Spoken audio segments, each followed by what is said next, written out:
Good afternoon. Thank you so much for joining us with Centerstone's fifth and final Facebook Live video for National Suicide Prevention Month. Today, we have a great selection of panelists who are going to be speaking on suicide prevention among the LGBTQ plus community.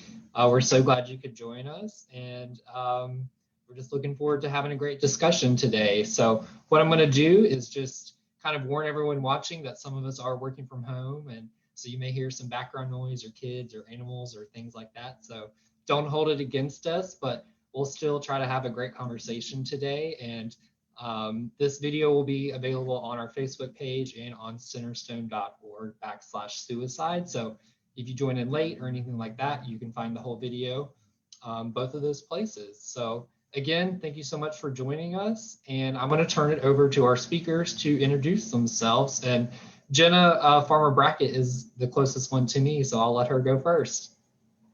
Hey folks, yes, I'm Jenna Farmer-Brackett. I am the Clinical Excellence Manager in Centerstone, Illinois, and my role revolves much around helping support education, learning, and support of our staff and our communities.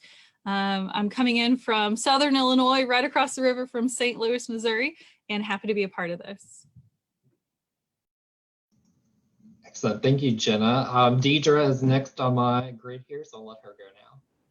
Hi guys, Diedra Hopes. I'm the clinical manager in Centerstone of Illinois for crisis services. So it's mobile crisis response. And then also I manage the crisis stabilization unit. So my team goes out into the community and does risk assessments and lethality assessments on individuals. And then the other part of my team is part of a residential facility of a 10-day stay for people who are experiencing a mental health crisis. Excellent, thank you, Diedra. And up next we have Haley. Hi folks, my name is Haley Stoker and I currently serve as the Clinical Education Coordinator for Centerstone Research Institute. Much like Jenna, my job centers around clinical education, so providing trainings for clinicians working across our enterprise. I am currently based in Nashville, Tennessee. And last but not least, we have Amber. Hi there, I'm Amber Millay. I work as a team leader in Southern Indiana. We actually cover 4 counties, Clark, Floyd, Harrison, and Crawford County in Southern Indiana. So I supervise 2 clinical teams. I see clients. I run a bi-weekly group. And then I also supervise master's level interns who choose Centerstone for their field experience. And then I want to give a shout out really quick to my team because some of them are watching me. I just want to say how awesome they are and how dedicated they are to this work. Excellent. Thank you all so much for those introductions. And I'm also going to let everyone know watching that if you have questions for us, you're welcome to leave a comment on the Facebook feed and we'll try to answer your questions to the best of our ability. So feel free to leave those questions. But with that, we'll go ahead and get started. The first question we have is for Haley. And that is, can you just explain to us what exactly LGBTQ plus means and also maybe explain the difference between gender and sexuality? Absolutely, and that's such a great question, Robert. So I'm actually going to share a visual for everyone because I personally am a visual learner and I like to be able to see things as I read them. So let me just go ahead and share this with you. So just to kind of cover some basic terminology, because there's a couple of different terms when we're talking specifically about LGBTQ plus populations. So first, biological sex. This is also often called assigned sex. So you might hear the term assigned female at birth or assigned male at birth. Biological sex is based on medical factors such as a person's hormones, their chromosomes, as well as anatomical traits. Gender identity, this is personal sense of one's own gender. Gender expression is the external appearance of one's gender identity. And sexual orientation is the way a person identifies being sexually, romantically, or emotionally connected to others.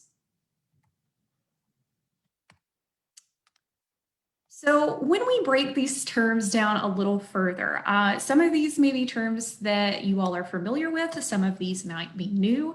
Under the category of biological sex, we have male and female. We also have intersex, and intersex refers to any variety on the spectrum of biological sex that maybe does not neatly fit into the category of male or female. Intersex conditions range from chromosomal differences to anatomical differences, but are all normal. It's all within the normal range of biological sex, which is super important to remember. Gender identity, this again refers to one's personal sense of gender. Cisgender is when your biological sex aligns with your gender identity. For instance, I am assigned female at birth. I identify as a woman, and therefore I am cisgender. Transgender is another term that most folks are probably familiar with. Transgender applies when a person's biological sex is different from their gender identity. Gender expansive, gender fluid, gender queer, and non-binary are all for individuals who don't necessarily fit into that category.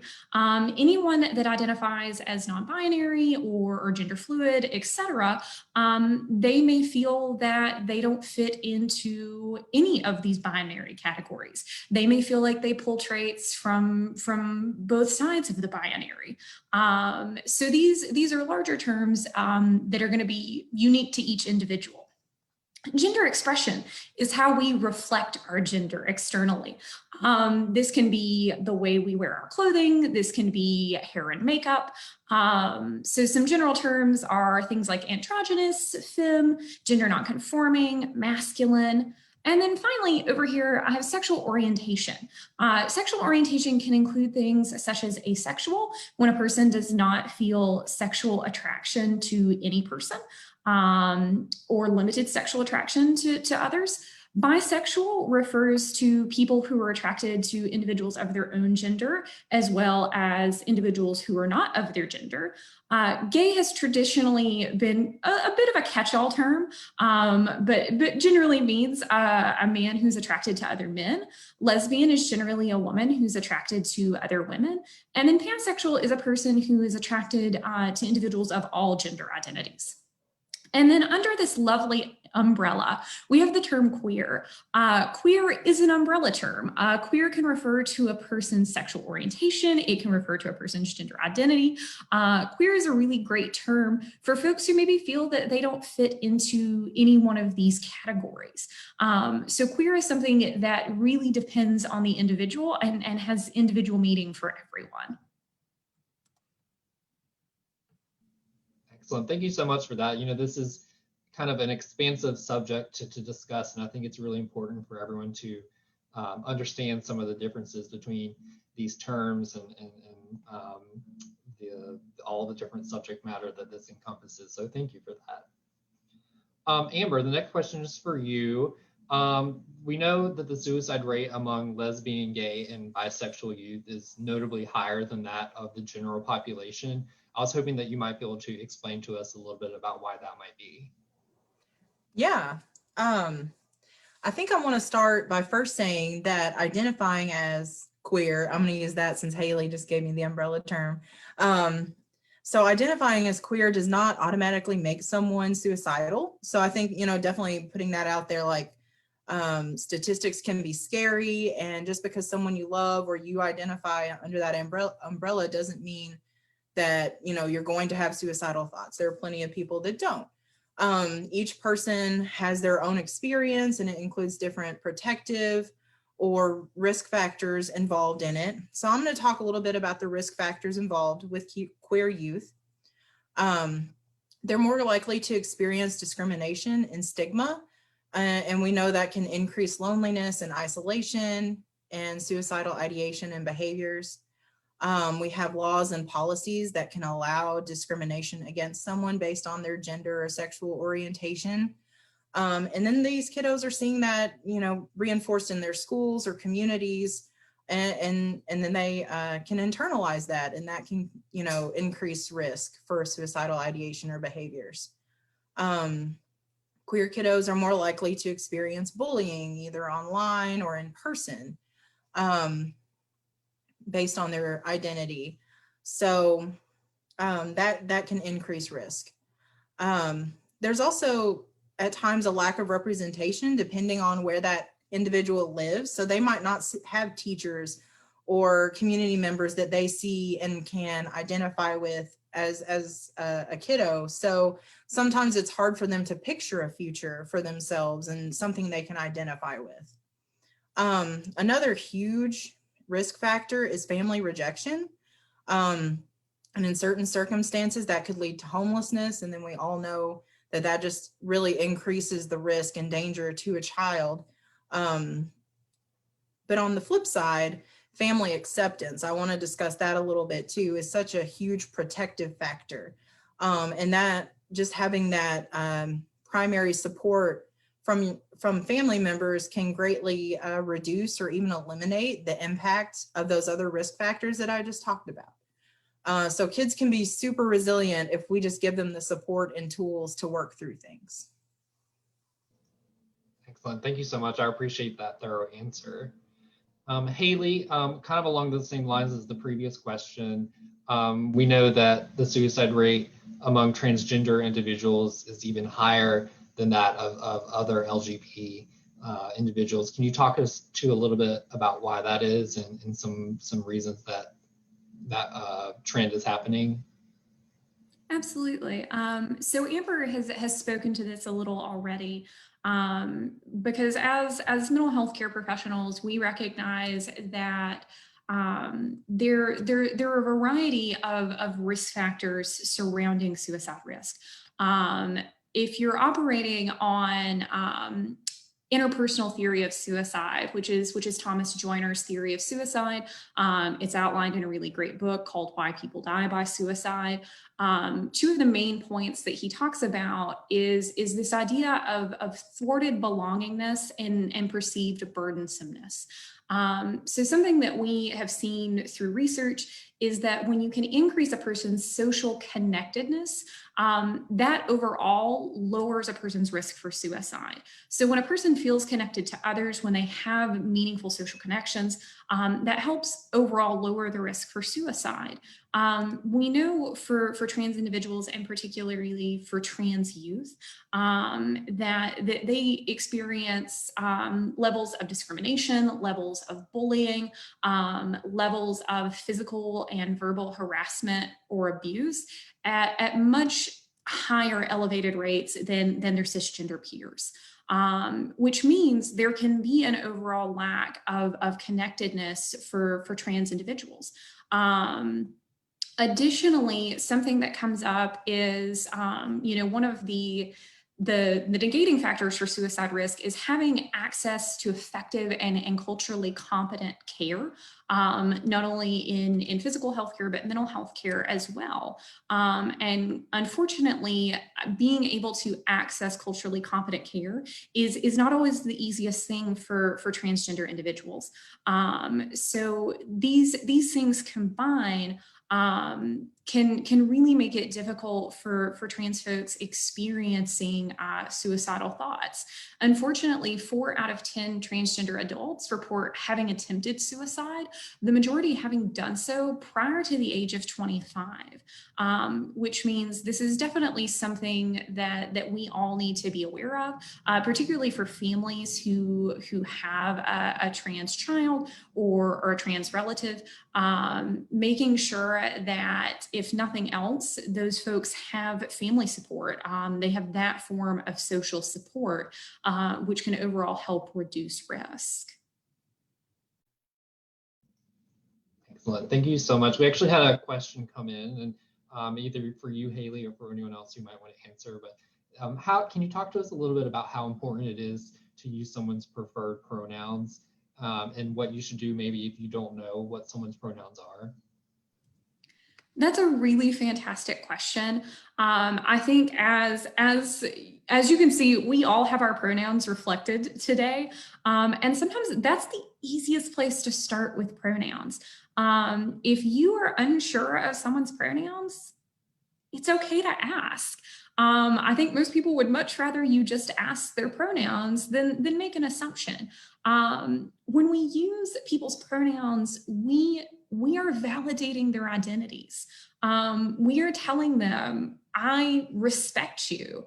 And I am going to do this thing that you've asked of me because I care about you and because I validate your identity and I recognize that it's real. This, again, asking for people's pronouns, getting into the habit of when you introduce yourself, giving your pronouns.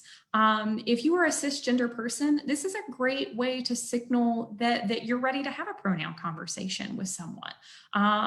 It's a very simple thing to slip in. Hi, my name is Haley. I use she, her pronouns. How are you? Excellent. Thank you so much. I really appreciate that.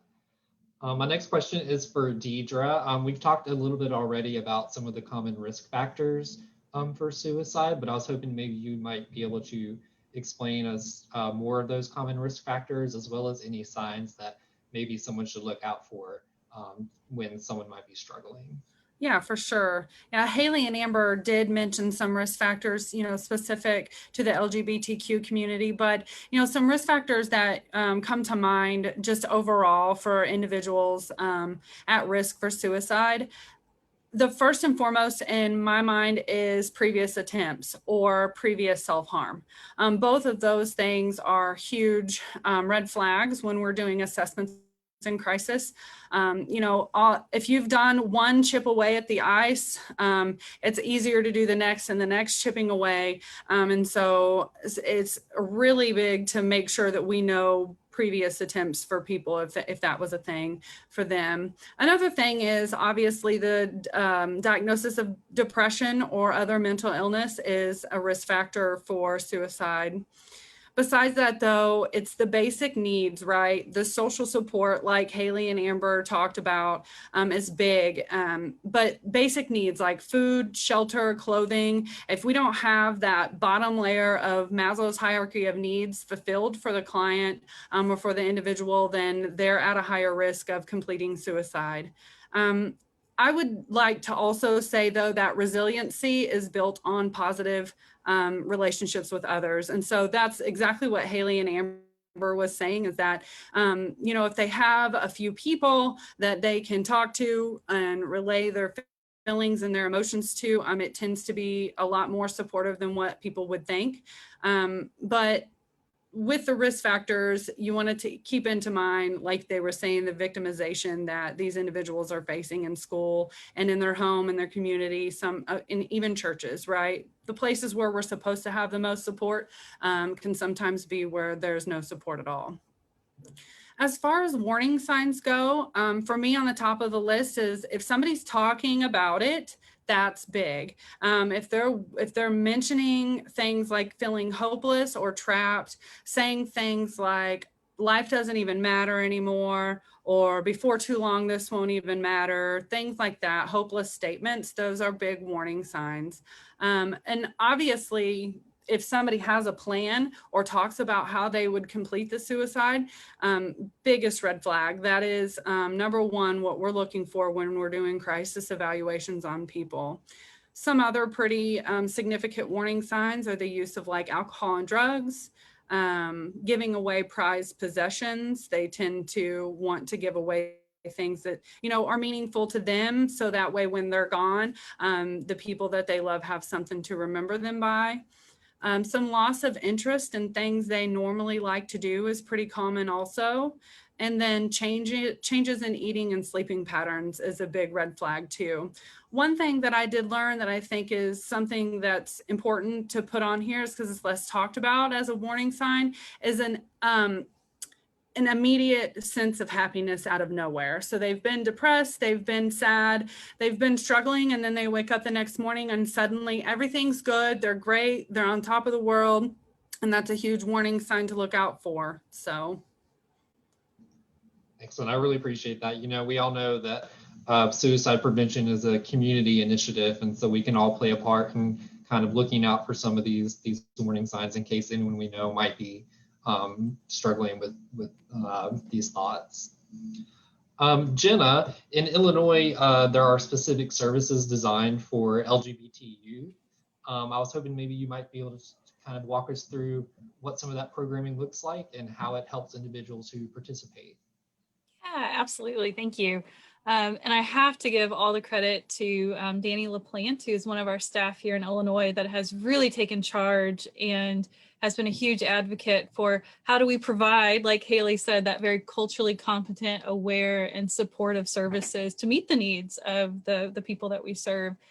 And so Danny LaPlante partnered with TJ Barber, and they have an offering called the Equality Group.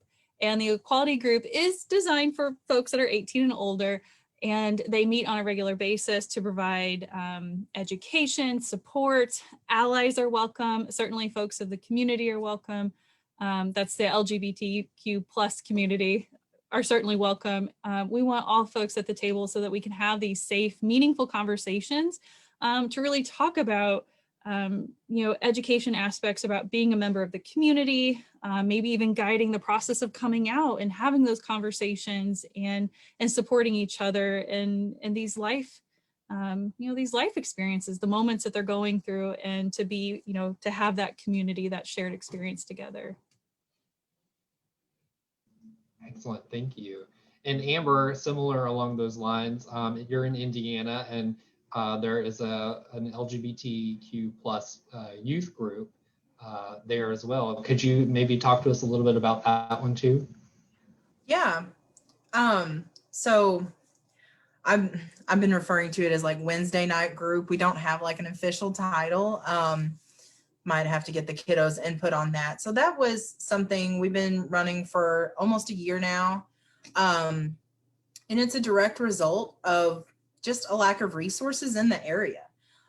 It was something when I was working full-time as a school-based therapist, and I had quite a few kids that identified as queer or, somewhere on the LGBTQ plus spectrums. So we just figured we need to have something. We need to have something. And our primary objective for the group is to just create this intentional space for social inclusion for these kiddos that otherwise might feel ostracized.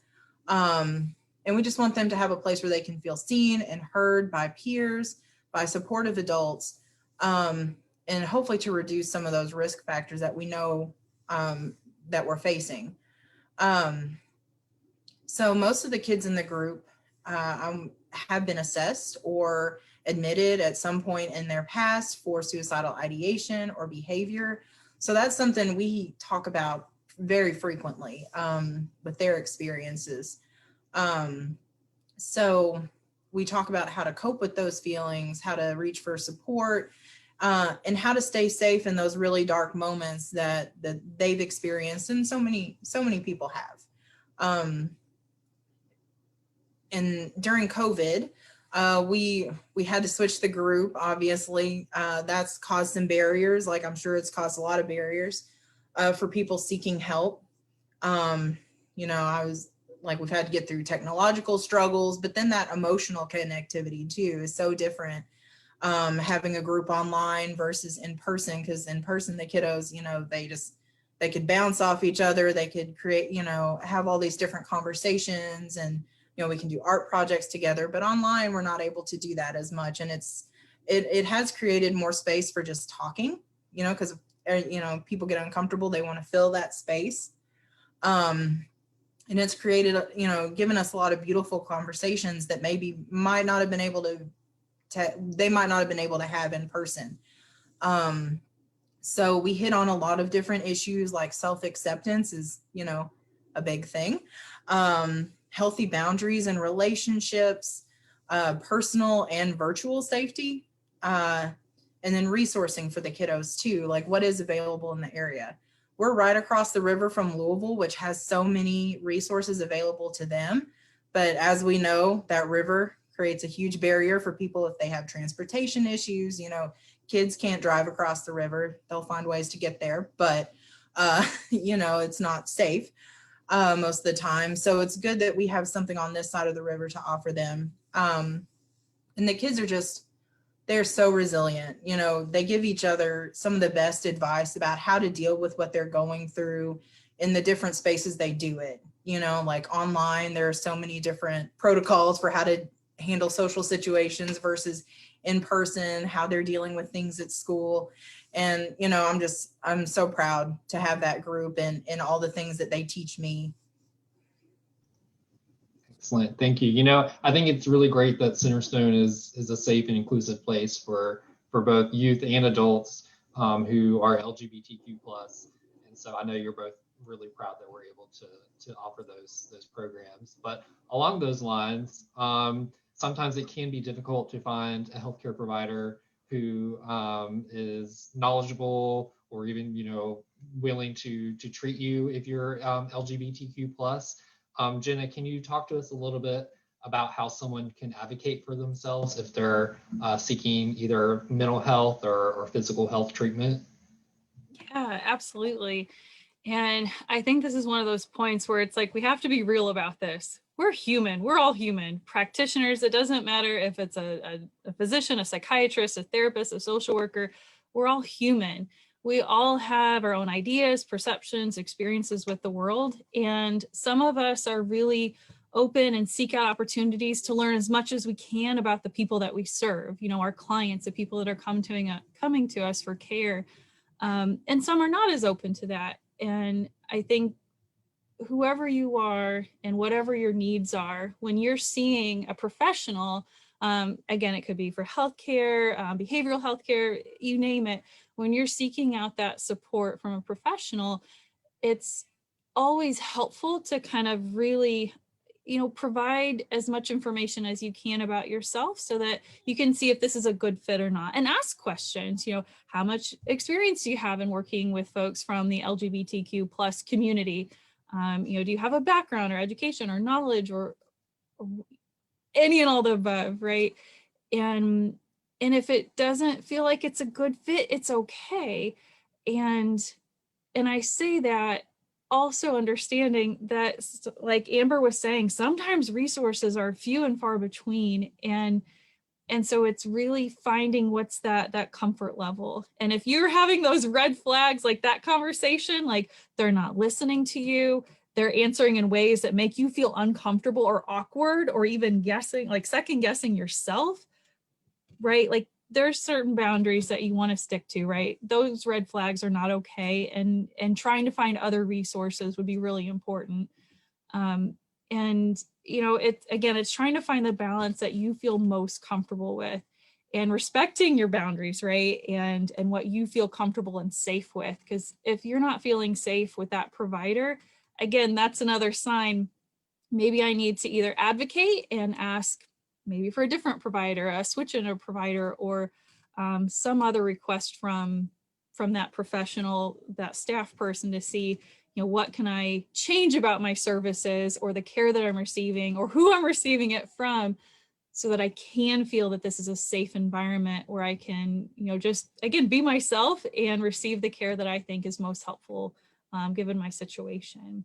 So it's becoming your best advocate, because that's how it works in so many ways. Is how do I become my best advocate? Because I know me best and I know what I need. And absolutely rally the troops, you know, have your support, your folks, right? Like the people that are in your corner, your friends, your community, your family, you know, have those folks too. And at the same time, you know, find your voice to advocate for your needs as well. And if it doesn't click with the provider, again, it's okay to change. It doesn't always work the first time. It's like many relationships. Sometimes it works and sometimes you got to move on. And that's okay. It's not a sign that there's something wrong with you as an individual. It just didn't click. Again, like many relationships, we often experience that, and that's okay. Thank you. I really appreciate that.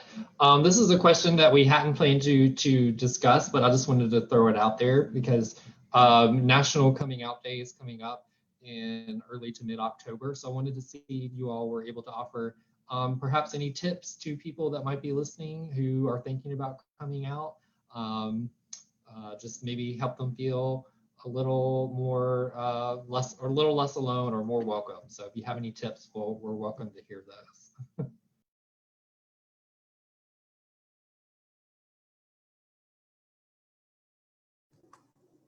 say I can take that one. So tips, let me make sure I heard you right, Robert. Is it tips for the person coming out or just supporting someone or both? All the tips? Actually, I think if you can provide a little bit of both, that would be extremely helpful. Thank you. Yeah. I think this is a very wide question. But I think if you're a person who's, considering coming out, like, make sure it's the right time for you. I think coming out month can put some pressure on people to feel like now's my time to shine. And it's always going to be your time to shine whenever that is, whenever it's safe and comfortable for you to do that. And a huge thing that we keep kind of hitting on in this conversation is boundaries. So I think it's important for you to kind of know your boundaries before coming out, like what you're going to be comfortable with, what you're going to find acceptable. And you don't have to have it all figured out. But I think understanding yourself and your boundaries, it can help feel like you're on a good foot starting out. I kind of want to flip side. If a loved one of yours does come out to you, we've talked about, be sure to ask them questions, but on that same line of boundaries, you want to make it okay for them to say no to you, or now might not be the time to ask questions. I think it's great early on if someone comes out to you to be like, if you're curious, you want to know more, ask, because that shows that you're supporting them, that you're interested in this, and you're open to conversation. But you can also say, hey, if this is new for you, if you're not ready to talk about these things, and you want to talk about it later, that's okay. So that's that boundary talk. I mean, we're all in mental health, so boundaries are just so important in general. But allowing your loved one to set the boundaries about their disclosure to you, like their coming out story, that is so important, and it validates them, and then kind of puts the ball in their court for it to be their disclosure. Haley, you gonna jump in? Yeah, I would love to jump in. So on the note of if you have a loved one that comes out to you, something really, really important to remember is when a person comes out, coming out is a lifelong process. Members of the LGBT community are constantly having to come out in new ways to new groups of people. It's really important to understand just because a loved one comes out to you does not necessarily mean that they have made that disclosure to everyone, which means that's a great question to ask. That's a great question to ask of your loved one. If this is a piece of information that they're comfortable with you sharing, getting an idea of who all they have come out to and what is safe for them. Because I do think Amber touched on this a bit as well. I think National Coming Out Day is fantastic, and I love getting to see people's stories. For anyone out there who's still in the closet, that's okay. That's really okay. Coming out is a deeply personal process, and whatever you decide, we see you, we hear you, and you're okay. You're okay. I think that is just really important, though, is that confirmation, again, as Amber said, clarifying those boundaries. And the other thing is, I think sometimes for individuals who are getting come out to, there can be this feeling of, well, I don't want to make a big deal out of this. I don't want to make a big deal out of this, so I'm just going to say, cool. You have no idea what that person has internally built up in this process of coming out to you. I appreciate the feeling of not wanting to make it a big deal, but you also don't want to seem like you don't care. So a better response perhaps is something to the effect of, thank you so much for sharing this with me. I know this must have been really tough. How are you feeling? letting the person know that you realize that this is a big deal and that you appreciate that they've placed their trust in you. I was gonna chime in. I think Amber and Haley, absolutely phenomenal. Agree on all points, and I'm just gonna add a little part. I think for all parties, all parties involved, it is such a big event, a moment, experience, process, all of those things, and ongoing, of course. And for those that are kind of planners, right, like thinking around all the options, and that kind of speaks to my own personality, like having playing things out, playing the tape through, so to speak.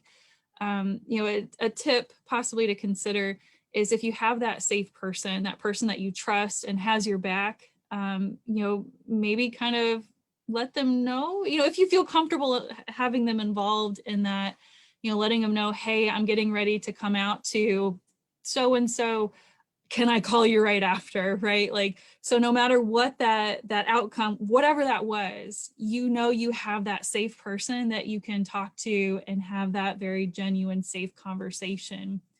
And I think to that point, we have to be super cautious about expectations and just be mindful that we don't know what another person's reaction is going to be. We hope for the best. We hope for that loving, supportive, appreciative response, but we just don't know, and we don't have control over another person's reaction. And so just being mindful to watch those expectations and not trying to predict what that person will or won't do, but what can you plan for? And you can plan to have that ally, that support person, that person that has got your back, plan to have that conversation, immediately after. So no matter how that coming out moment is, you've got that, that bright shining person on the other side waiting for you.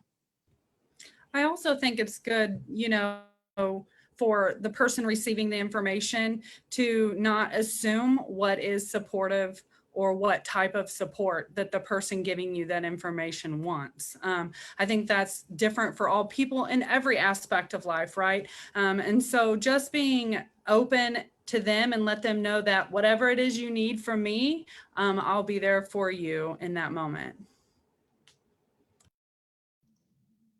Excellent. I really appreciate everyone's response. That was a great team effort and very informative. So thank you. The last question we have, unless any more questions come in from viewers, is just maybe each of you can speak to a little bit about resources, whether at Centerstone or externally, or maybe even projects at the Research Institute, or just anything that we can offer up that might serve as a resource to anyone watching or anyone who might be seeking to come out, or any of kind of the things we've talked about today. I'll kind of jump in here real quick. And it's interesting enough, I had a staff person reach out and ask for additional resources. And, it's always a bit of caution to say Google, right? Because you never know what you're going to get. It's a whole mixed bag of results. But what is usually pretty consistent, if you look for pride communities around you, in your area, in your state, in your what have you, and through a conversation that I had, we just happened to start looking, and we found a pride group that we had no idea existed. They're way more in Northern Illinois than we would ever have had contact with, except so much and so many activities and educational opportunities that a lot of like pride groups are offering are virtual. And so it's now is such an amazing time to get connected with communities. Pride. So if you search Pride, you can find so many different organizations and virtual offerings to connect and to share and to experience together. I think specifically for parents and loved ones of LGBTQ plus youth, I really like to point folks in the direction of resources such as GLSEN, PFLAG, and then if you're wanting to know more about suicide prevention, the Trevor Project. The Trevor Project is an absolutely phenomenal resource. It's a national resource for crisis intervention and suicide prevention for LGBTQ plus youth.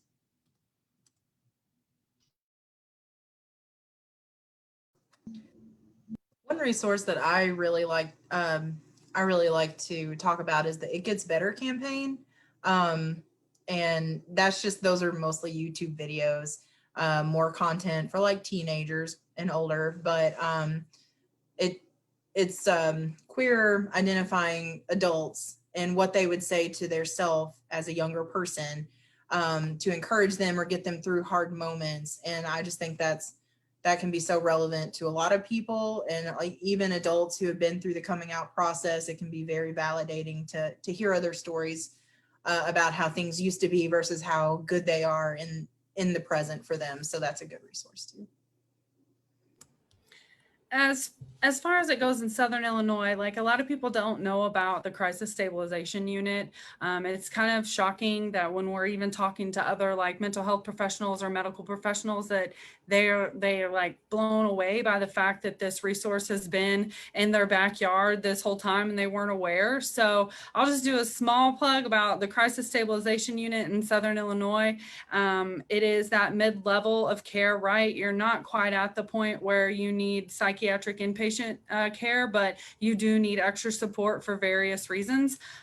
And we're here, and all you have to do is, call and ask for a crisis assessment. And that is an option that if it's available, bed's available, that's always an option. So we really appreciate all those resources. We're going to drop links to all the resources we mentioned in the comments. So if you're looking for those kind of information, that you can find those there. Looks like we had another question come in. Is the risk for suicide higher for LGBTQ+ individuals before or after they come out? Does anyone have any data on that?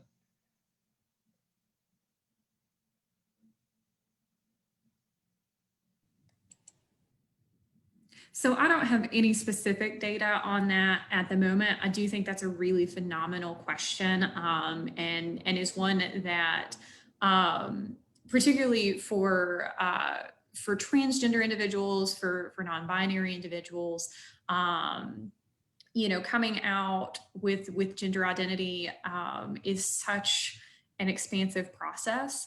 And we recognize that when we recognize and validate a person's identity, that does overall lower risk for suicide. So that's a really great question. I will do a little digging on that, Robert, and see if we can't find some data on that for our question asker. I was gonna throw out there because I think Haley, you had some information from the Trevor Project that describes especially youth that have supportive, like folks are accepting and supportive, tend to have more protective factors, or at least some lowered risk for suicide, as opposed to those that are rejected or don't get met with that supportive response. That disconnect from those supportive resources could, right? Again, I would agree the numbers, we don't know particulars, but that rejection could be associated with higher risk. Yeah. Excellent. Thank you so much. If any information we find out about that question, we'll post in the comments section later on this video, so that viewer can find that information there. But with all of that, I think that's all the questions we have. So I just want to thank each of you for joining the conversation today and helping us with our National Suicide Prevention Month awareness videos. And again, this video is available on our Facebook page on centerstone.org/suicide. And as always, if you ever need someone to talk to or looking for mental health treatment, Centerstone's here. You can give us a call at 1-877-HOPE-123. But with that, I'll let everyone get back to their afternoons, and just thank you all again for joining us. Thank you. Thank you.